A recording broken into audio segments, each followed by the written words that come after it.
삼국지에는 수많은 인간 군상들이 등장합니다. 그래서인지 이해할 수 없는 모습을 보여주는 인물들도 꽤 보이는데, 특히 충성심과 관련해서 범인은 범접할 수조차 없는 행동을 하는 사람들도 있습니다. 오해 장수 동습은 주군인 송건이 5척의 누선을 감독하며 유수우에 대기하라는 명을 내리자 폭풍우가 불어와 모든 사람들이 도망칠 때도 주군의 명을 어길 수 없다며 끝까지 위치를 사수하는 똥꼬집을 부리다가 배와 함께 바다에 수장되어 목숨을 잃습니다. 공선찬의 장수인 관정은 자신의 잘못된 조언으로 인해 주군인 공선찬이 패망의 길로 접어든 것을 보고는 어찌 감히 홀로 살아남을 수 있겠냐면서 원소군을 향해 말을 타고 돌진하여 죽습니다.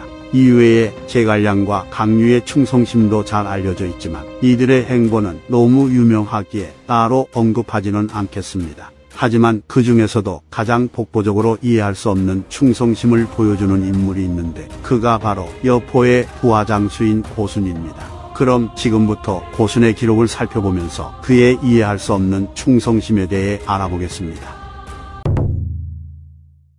먼저 고순은 개인 인물 열전이 없기 때문에 그가 어디 출신인지 어느 가문 사람인지를 알 수 없으며, 정사 삼국지 본전의 내용과 그곳의 주석으로 달린 영웅기를 통해 그의 기록을 일부 확인할 수 있습니다.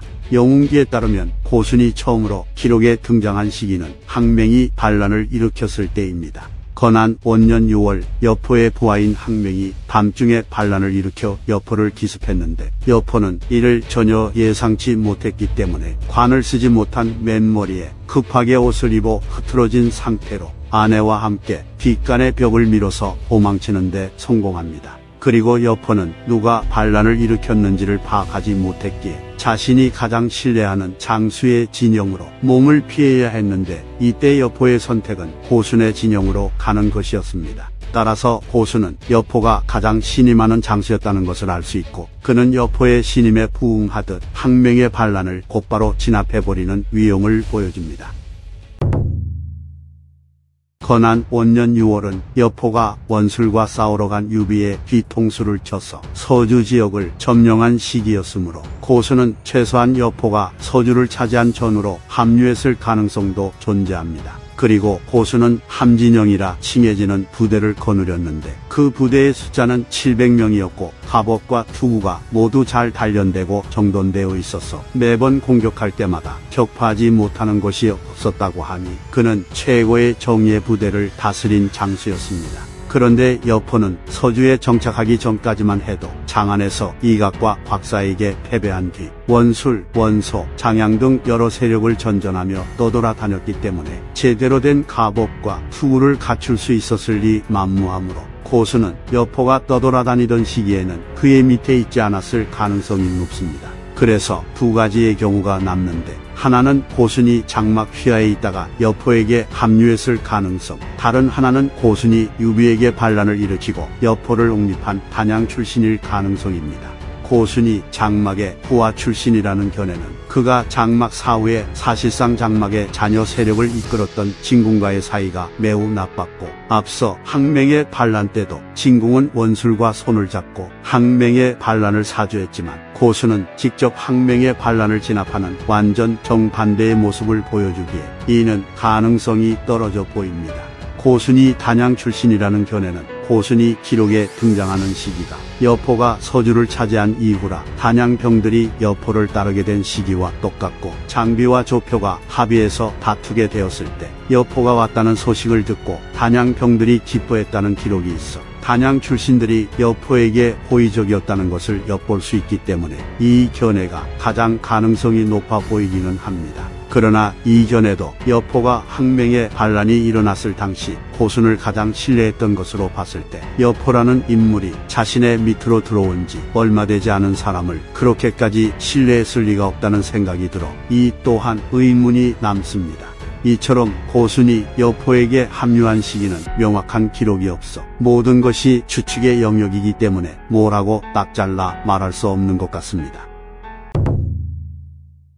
고순의 지휘관으로서의 능력은 추상적으로는 함진영이라는 부대를 거느렸다는 식으로 표현되며, 구체적으로는 항맹, 유비, 하후돈과의 전투에서 승리했다는 기록을 가지고 있습니다. 항맹은 앞서 언급했고 하후도는 군제가 최악에 가까우니 제외한다고 하더라도 유비는 나름대로 군대를 지휘하는 능력이 삼국지 내에서 중상위권에 속하는 인물이기 때문에 유비를 이겼다는 것 자체만으로 고순의 군제가 뛰어나다는 것을 알 수 있습니다. 그리고 고순은 조언을 하는 참모의 모습도 보여주는데 그는 여포에게 대체로 보아 집안이 갈라지고 나라가 망하는 것은 충신이나 밝은 지혜가 있는 사람이 없어서가 아니라 다만 그들이 쓰이지 못하는 것이기에 이를 걱정할 뿐입니다. 그리고 장군께서 거동을 하실 때 상세하게 생각하지 않으시고 번번이 그르쳤다고 말하기를 좋아하시는데 그르치는 것이 여러 번 반복되어서는 안 됩니다. 라고 간언을 합니다. 또한 고순은 여포가 장패가 차지한 군수 물자를 노리고 군을 일으키려 하자 장군께서 직접 동탁을 죽이시어 오랑캐에게 위세를 떨치셨으니 바르게 앉아서 주위를 돌아보기만 해도 멀고 가까운 곳에서 자연스럽게 경외하며 복종할 것이므로 가벼이 몸소 출군해서는 안 됩니다.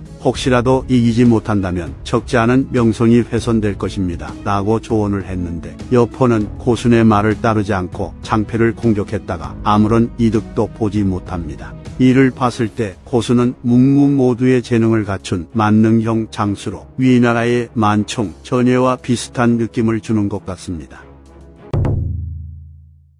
여포는 고순을 신뢰했고 영웅기의 기록에도 여포는 고순의 충심을 알고 있었다고 합니다. 하지만 그럼에도 여포는 고순을 중용하지 않고 오히려 고순의 병사들을 모두 빼앗아 자신의 친척인 위속에게 주는 행태를 보이는데 이해할 수 없는 처사였습니다. 그런데 더 황당한 것은 만약 적들과 싸울 때가 되면 위속에게 주었던 병사를 다시 고순에게 돌려줘 지휘를 맡겼다고 하니 이 정도면 부처도 화를 낼 법한데 고순은 화를 내기는커녕 원망하는 마음도 가지지 않았습니다. 건한 3년 마침내 여포는 조조의 군대에게 패하여 사로잡힌 뒤 죽임을 당했는데 여포 휘하에 있던 장려나 장패 등은 이후 조조에게 투항하지만 고순은 끝까지 항복하지 않고 자신이 섬겼던 주군인 여포의 뒤를 따라 기꺼이 죽음을 받아들입니다. 고순 입장에서 보면 반란이 일어나 죽을 뻔했던 사람을 구해주고 반란도 진압해줘 이상한 뻘짓을 할 때마다 끊임없이 조언해줘 유비와 하우돈 같은 적의 주력군을 격파해줬는데도 돌아오는 것은 푸대접이었으니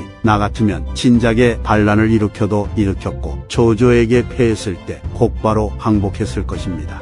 하지만 고순은 여포를 원망조차 하지 않고 그에 대한 변함없는 충심을 보이며 마지막엔 자신의 목숨을 바쳐서까지 그 의지를 관철시켰으니 제가 앞에서는 이해할 수 없다는 식으로 이야기했지만 어찌 보면 고순이야말로 진정한 충신의 모습이 무엇인가를 보여주지 않았나 싶습니다. 다만 그 충성의 대상이 여포라는 것이 고순의 훌륭한 절개를 부질없게 만드는 유일한 단점인 것 같습니다. 고순 정도의 능력과 충성심이라면 누구보다도 우대해줬을 법한데 여포는 정반대의 모습을 보여주니 여포가 왜 이렇게 행동했는지 궁금해집니다. 그래서 여포가 고순을 중용하지 않은 이유에 대해 생각해보면 고순의 성품이 여포와 그의 직속 부하들과 결이 달랐기 때문일 수도 있다는 생각이 들었습니다. 영웅기에 따르면 고순은 사람됨이 청렴하고 위엄이 있었고 술을 마시지 않았으며 선물도 받지 않았다고 합니다. 그런데 여포군 세력 자체는 노략질과 뒤통수를 기본 패시브로 가지고 있었고 여포 또한 자신의 무리들을 제어할 수 없었다는 것이 정사 삼국지 본전의 기록에 그대로 나오기 때문에 여포의 직속 부하들의 상태는 도적단이나 용병단과 다를 바 없었을 것입니다. 그러니 그들 입장에서 봤을 때 함께 술을 마시면서 친분을 다지지도 않고 선물을 주고받지도 않는 청렴한 스타일인 고순과 가까워질 수 없었을 테고 이를 통해 여포가 고순을 중용할 수 없는 분위기가 형성되었을 것으로 보여집니다. 그리고 본래 성군은 자신을 비판하고 잔소리하는 사람을 가까이하고 암군은 직언을 하는 사람을 멀리하는 법이니 암군에 가까운 모습을 보여주는 여포 입장에서 고순이라는 존재는 버리기엔 아깝고 취하기엔 부담스러운 존재였던 것으로 보입니다. 지금까지 고순의 기록을 통해 그의 이해할 수 없는 충성심을 알아보려 했는데 확실히 기록이 부족하다 보니 그가 무슨 이유 때문에 여포에게 충성했는지는 전혀 알 수 없었습니다. 그래서 똥 싸다 끊긴 느낌이 없지 않아 있는데 미련이 남은 분들을 위해서 한 가지 추측소를 언급하며 영상을 마치려 하니 재미로 봐주시면 감사하겠습니다. 혹자가 말하길 고수는 여자였고 여포를 사랑했기 때문에 그렇게 이해할 수 없는 충성심을 보여준 거라고 주장합니다. 그리고 이 주장의 근거로 영웅기에 나온 고순의 성품을 드는데 고순이 술을 마시지 않고 다른 장수들과 선물을 주고받으며 교류를 하지 않았던 것이 자신이 여자라는 것을 들키지 않기 위해서였다고 합니다. 솔직히 대놓고 말도 안 되는 소리지만 여포에 대한 무조건적인 사랑이 아니고서는 고순의 충성심을 이해할 수 없기에 나온 우스갯소리인 것 같습니다. 그런데 이러한 내용이 소설로 나오면 재밌을 것 같기도 해서 만약 이 영상을 보시는 작가분이 계시다면 로맨스 액션으로 기깔나게 한 편 써주시면 감사하겠습니다. 이상 히라의 삼국지 내피셜 1탄 고순편 마치겠습니다. 시청해주신 휴머님들께 감사드립니다.